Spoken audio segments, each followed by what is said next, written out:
Salam sejahtera untuk semua. Jumpa lagi dalam program Hikmat Allah tentang komunikasi dalam keluarga. Kita lanjutkan episode yang ke-16. Tetapi sebelumnya silahkan like, share, dan subscribe untuk mendapat serial berikutnya. Terima kasih. Kita sampai kepada topik yang sangat menarik dan lebih khusus, yaitu komunikasi suami istri.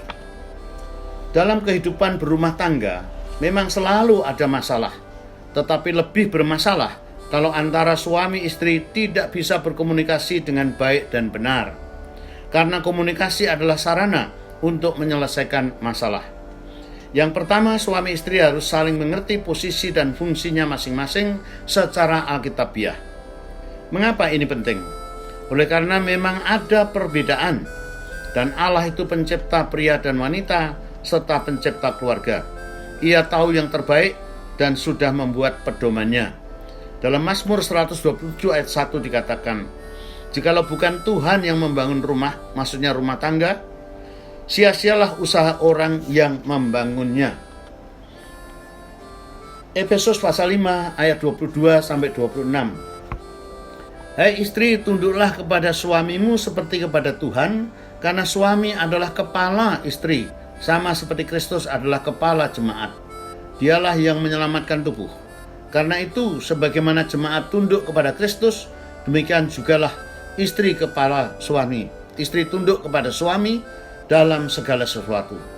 Hai suami, kasihilah istrimu sebagai Kristus telah mengasihi jemaat dan telah menyerahkan dirinya baginya untuk menguduskannya, sesudah ia menyucikannya dengan memandikannya dengan air dan firman." Walaupun di hadapan Allah, istri adalah penolong yang sepadan, tetapi kalau saling mengerti perbedaan ini, suami istri bisa menempatkan diri masing-masing dan mengadakan pendekatan dalam komunikasi dengan bijaksana. Suami harus maco sebagai kepala yang patut dihormati, dihargai, bukan gila hormat, melainkan yang sewajarnya memang demikian. Itulah sebabnya jangan heran kalau suami jengkel bila otoritasnya dirongrong atau didahului istri. Ia juga tidak senang kalau omongannya sudah jelas masih diulang-ulang oleh istri, seolah ia tuli atau bodoh. Sebaliknya istri harus feminin memang, harus dikasihi, diperhatikan, dibelai, dibela, dan dilindungi, serta dipuji. Ini hukum korelasi. Istri akan makin senang dan rela menghormati suami yang mengasihinya, dan suami akan makin mengasihi istri yang mau menghormatinya. Tidak perlu wanita lain. Suami bangga mempunyai istri seperti ini. Amsal 18 ayat 22 berkata, "Siapa mendapat istri mendapat sesuatu yang baik, dan ia dikenan Tuhan." Yang kedua, suami istri memanfaatkan perbedaan secara positif. Kita bisa belajar dari Allah yang kita kasihi, mau menerima apa adanya kita. Akan tetapi Allah menunjukkan kasih-Nya kepada kita oleh karena Kristus telah mati untuk kita ketika kita masih berdosa. Perhatikan kalimat ketika kita masih berdosa. Dalam Roma 5 ayat 8 ini, Allah mau menerima kita dengan perbedaan kita apa adanya. Seperti yang diungkapkan oleh Beverly Shea dalam lagunya Just As I Am, "Seadanya aku datang kepada Tuhan, dan Ia berkenan menerima dan mengampuni dosaku." Hal yang sering terjadi sehingga timbul konflik adalah suami istri tidak sabar dan berusaha segera mengubah mitranya untuk menjadi sama dengan dirinya. Sulit untuk berkompromi. Apa itu kompromi? Kompromi demi kasih dan damai, yaitu demi anak-anak, kalau sudah punya anak tentunya. Menawarkan 5 alternatif yang harus kita pilih dan terima. Dan ingat kata-kata hikmat ini, choice makes limit. Kalau kita memilih implisit, kita menerima batasannya. B menjadi A sama dengan A, atau A menjadi B sama dengan B, atau campur antara B dan A, atau campur B dan A. Tetapi kompromi artinya kita bisa hidup bersama, agreement in disagreement. Setuju dalam ketidaksetujuan, yaitu tetap A versus B, tapi dalam penuh pengertian di dalam kasih. Contohnya Rasul Paulus, awalnya ia juga ingin menjadikan orang lain sama seperti dirinya, tetapi ia segera sadar bahwa setiap orang mempunyai jatah yang berbeda dari Allah. 1 Korintus 7 ayat 7 dia berkata, namun demikian alangkah baiknya kalau semua orang seperti aku, tapi setiap orang menerima dari Allah karunia-Nya yang khas, yang seorang karunia ini, yang lain karunia itu. Kita juga bisa hidup bersama dan mengatasi semua perbedaan itu dalam naungan kasih, seperti nasihat Santo Agustinus. Terhadap hal-hal yang belum jelas, bebas. Terhadap hal-hal yang sudah jelas, kesatuan, dan di atas semuanya adalah kasih. Dan akhirnya marilah suami istri kita mengikuti doa kedamaian oleh Reinhold Niebuhr sebagai berikut. Tuhan, berilah aku ketenangan untuk menerima hal-hal yang tidak bisa aku ubah. Berilah aku keberanian untuk mengubah hal-hal yang bisa aku ubah. Dan berilah aku kebijaksanaan untuk tahu membedakannya, yaitu membedakan antara yang dapat diubah dan tidak dapat diubah. Yang ketiga, mencari waktu yang tepat. Perkataan yang diucapkan tepat pada waktunya adalah seperti buah apel emas di pinggan perak. Teguran orang yang bijak adalah seperti cincin emas dan hiasan kencana untuk telinga yang mendengarnya. Luar biasa. Ini diambil dari Amsal 25 ayat 11 dan 12. Tidaklah tepat waktunya bila seorang istri menyampaikan keluhan atau keinginannya pada waktu suami baru pulang dari kantor. Di kantor mungkin sudah banyak masalah, udara begitu panas dan ia haus. Juga tidak bijaksana mengajak suami berunding untuk mengambil keputusan yang penting selagi ia mengantuk. Dan sebaliknya tidak bijaksana suami mengajak istri bercinta saat istri sedang datang bulan. Yang keempat, berbicara benar di dalam kasih. Speaking the truth in love. Memang benar bahwa komunikasi yang baik adalah saling terbuka. Tapi sejauh mana kita bisa dan boleh terbuka? Apakah nanti tidak menimbulkan masalah? Alkitab memberi jalan keluar apa yang dimaksud speaking the truth in love itu. Dalam Efesus pasal 4 ayat 15. Tetapi dengan teguh berpegang kepada kebenaran di dalam kasih, kita bertumbuh di dalam segala hal ke arah Dia, Kristus yang adalah kepala. Singkatnya, berbicara benar di dalam kasih. Artinya, tidak mungkin suami istri yang saling mengasihi tidak berkata jujur, dan sebaliknya bisa timbul masalah kalau kita berbicara apa adanya, blak-blakan, semuanya tanpa suasana kasih. Jadi jawabannya sangat tergantung seberapa besar kasih dan kejujuran suami istri ini. Itulah yang harus diusahakan. Biasakanlah bicara benar dalam kasih, bukan basa-basi atau kalimat klise, tapi dengan tulus mengucapkan terima kasih. Maafkan aku mengerti, aku senang, engkau cantik, masakanmu enak, kamu lelah ya, tolong aku, dan aku cinta kamu.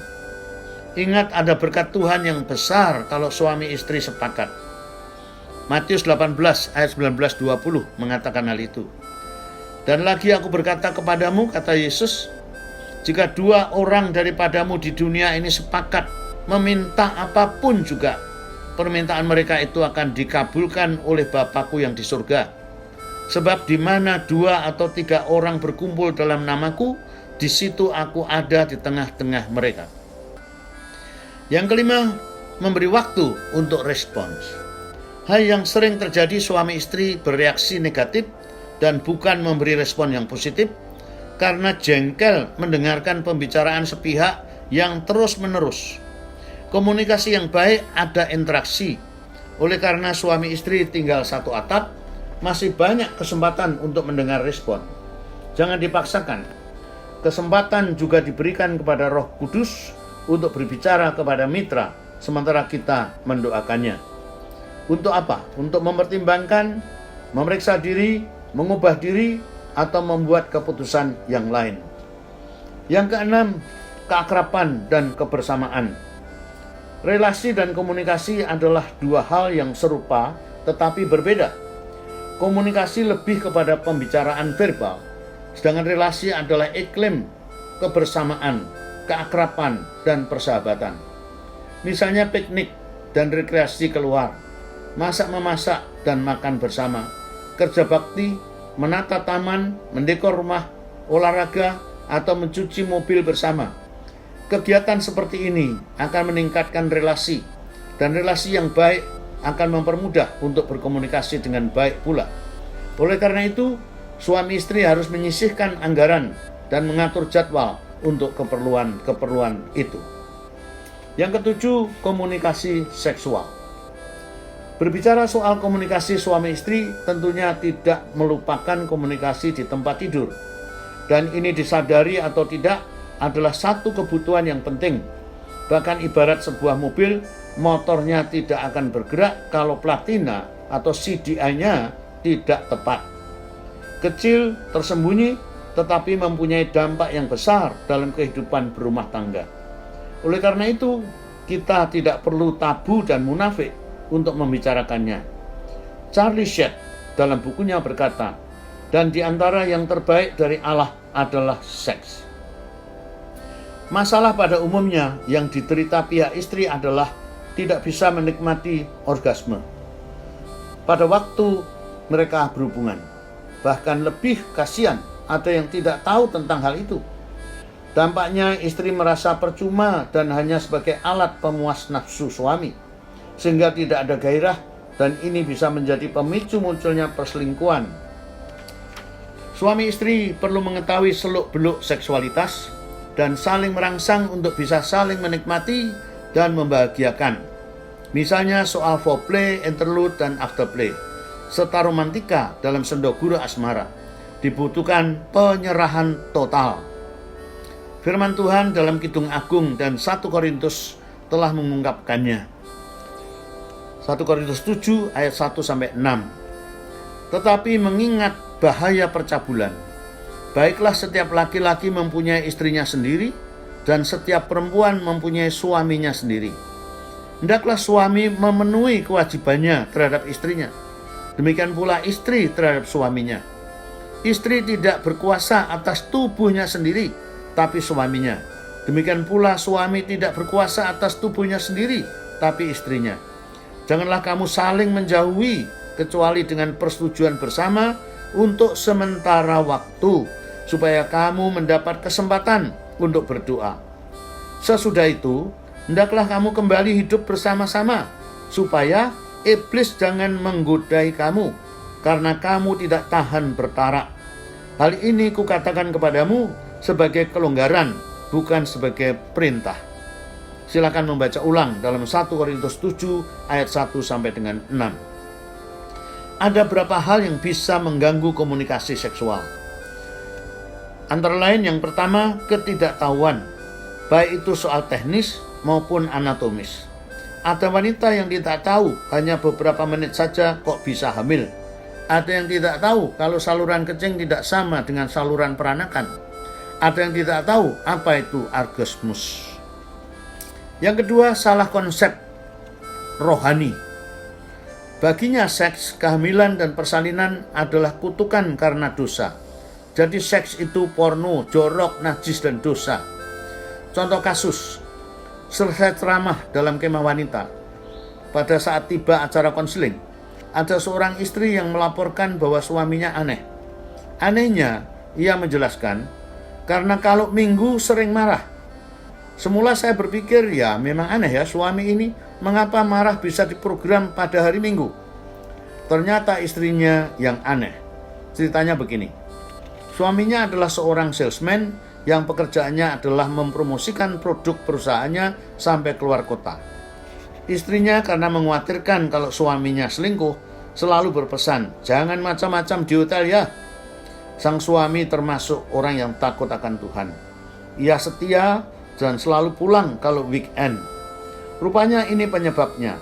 Setiap pulang sang suami menuntut jatahnya. Tapi kalau jatuh hari Minggu, si istri selalu menolak. Waktu saya tanya, jawabannya membuat saya geli. Bukankah firman Tuhan berkata, kuduskanlah hari Sabat? Oh, saya langsung mengerti kalau ini salah konsep tentang hal rohani atau kata saleh itu. Ia punya konsep hidup saleh yang salah. Ia pikir seks itu dosa, jadi tidak layak dilakukan pada hari Minggu. Pantas ia selalu menolak. Lalu saya jelaskan bahwa dari dahulu, sejak zaman Adam dan Hawa belum jatuh ke dalam dosa, Tuhan sudah menciptakan seks untuk kebahagiaan suami istri, melangsungkan keturunan. Seks dalam konteks pernikahan, dua insan yang saling mencintai, yang sah dan diberkati Allah adalah suci, bukan dosa. Baru si istri yang aneh ini sadar. Ia tertawa senang dan pulang dengan wajah berseri karena ia ingin segera praktek mungkin. Yang berikut, rasa takut bisa mengganggu komunikasi seksual. Misalnya takut sakit, takut hamil, takut ada yang melihat atau yang mendengar. Untuk itu harus diusahakan tempat dan kesempatan yang aman dan nyaman, serta membebaskan pikiran dari rasa takut. Filipi pasal 4 ayat 8. Jadi akhirnya saudara-saudara, semua yang benar, semua yang mulia, semua yang adil, semua yang suci, semua yang manis, semua yang sedap didengar, semua yang disebut kebajikan dan patut dipuji, pikirkanlah semuanya itu. Sebab seperti orang yang membuat perhitungan dalam dirinya sendiri, demikianlah ia. Ini disebutkan dalam Amsal 23 ayat 7a. Sebab seperti orang yang membuat perhitungan dalam dirinya sendiri, demikianlah ia. Artinya apa? Bahwa orang sangat ditentukan bagaimana alam pikirannya. Melakukan honeymoon merupakan salah satu cara untuk meningkatkan mutu komunikasi seksual. Kalau dahulu belum sempat bisa diulang kembali. Kalau sudah punya anak, kita bisa titipkan dahulu ke orang lain. Nikmatilah bulan madu kedua hanya untuk berdua. Kali ini bukan untuk memikirkan bisnis atau pelayanan, juga bukan untuk memikirkan orang lain, tetapi pikirkanlah diri kalian berdua. Ya, hanya berdua. Renungkanlah kebenaran firman Tuhan ini dalam Amsal pasal 5 ayat 15 sampai dengan 19. Minumlah air dari kulahmu sendiri, minumlah air dari sumurmu yang membual. Patutkah mata airmu meluap keluar seperti batang-batang air ke lapangan-lapangan? Biarlah itu menjadi kepunyaanmu sendiri, jangan juga menjadi kepunyaan orang lain. Diberkatilah kiranya sendangmu, bersukacitalah dengan istri masa mudamu, rusa yang manis, kijang yang jelita. Biarlah buah dadanya selalu memuaskan engkau, dan engkau senantiasa birahi karena cintanya. Jangan ragu melakukan bulan madu, itu bukan tradisi barat, tapi juga Alkitabiah. Nggak percaya? Saya bacakan Ulangan 24 ayat 5. Ulangan 24 ayat 5. Apabila baru saja seseorang mengambil istri, janganlah ia keluar bersama-sama dengan tentara maju berperang, atau dibebankan suatu pekerjaan. 1 tahun lamanya, ia harus dibebaskan untuk keperluan rumah tangganya, dan menyukakan hati perempuan yang telah diambilnya menjadi istrinya. Luar biasa, Alkitab tidak kuno, sudah berbicara tentang manfaatnya honeymoon. Untuk saling belajar menyukakan mitranya, kalau perlu dibebaskan dari tugas berat selama 1 tahun, sungguh luar biasa. Kelelahan, sakit, kegemukan, dan hormonal bisa juga menjadi penyebab. Oleh karena kesibukan pekerjaan dan proses penuaan, kita harus realistis juga. Bisa lelah atau karena pengaruh hormonal, menopause untuk wanita dan andropause untuk pria, orang bisa menjadi gemuk dan libido seks menurun. Kita harus realistis. Dalam kondisi ini, frekuensi hubungan intim tentu menurun. Tapi kita harus ingat 2 hal. Pertama, yang penting bukan how much, tetapi how well. Bukan berapa seringnya, tapi betapa baiknya dan indahnya. Bukan kuantitas, tapi kualitas dalam bercinta. Kedua, ada seks primer dan seks sekunder. Mungkin sudah tidak bisa menikmati seks primer secara fisik, tapi tetap bisa menikmati seks sekunder, tetap romantis, bisa bersendoguro, saling memijat, merasa dicinta, dan mencintai. Bahagia selamanya. Sampai di sini dapat saya simpulkan, hal yang suami istri harus lakukan adalah memberikan kata-kata pujian atau dorongan, membagi waktu yang cukup berkualitas untuk kebersamaan, memberikan sentuhan fisik, memberikan hadiah, melayani secara praktis. Lebih lanjut ini dapat dibaca dalam bukunya Gary Chapman, The 5 Love Languages. Demikian episode ini. Sampai jumpa pada episode yang akan datang. Tuhan memberkati. Amin.